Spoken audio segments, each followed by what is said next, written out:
امریکا افغانستان ته په زورګونه پوځیان استوي. سلام او خیر چېرې د افغان پلس چینل تازه ویډیو ته ښه راغلاست. ولې امریکا افغانستان ته په داسې یو حالت کې 3000 پوځیان استوي؟ د دې سوال د جواب لپاره زموږ ویډیو تر پایه وګورئ او له حقایقو ځان خبر کړئ.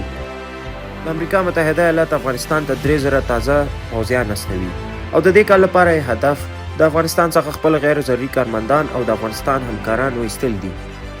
په داسې حال کې چې په بشپړ ډول افغانستان څخه د امریکایي پوځیانو ایستلو ته څو اونۍ پاتې دي، امریکا غواړي چې کابل ته په زرګونه پوځیان واستوي څو په خپل وروستۍ هڅه کې د افغانستان ډیپلوماتان او افغانستان څخه خپل همکاران وباسي.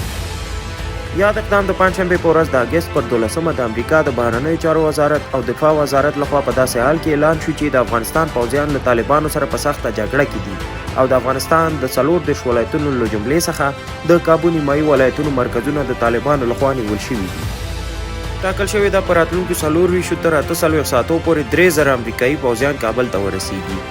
همدارنګه د برېټانیا دفاع وزیر بن ویلز هم د پنجشنبې په ورځ د اګست پر 12مه اعلان وکړ چې په کابل کې به د ډیپلوماټیک حضور د ملاتړ له افغانستان څخه د برېټانوي اتباعو د وتلو او د برېټانیا د افغانستان همکارانو انتقال سره د مرستې په هدف باندې هېواد ته 600 پوځیان واستوي. خو دا چې د امریکا او برېټانیا دغه عمل د پردې تر شا څه لري دا د بحث وړ دي.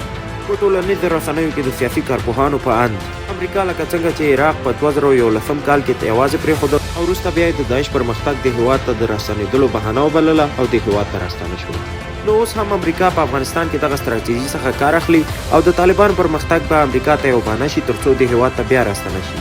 په دې اړه خپل نظرونه را سره شریک کړئ. دا و د نن ورځې ویډیو. تر بلې ویډیو ښې چارې.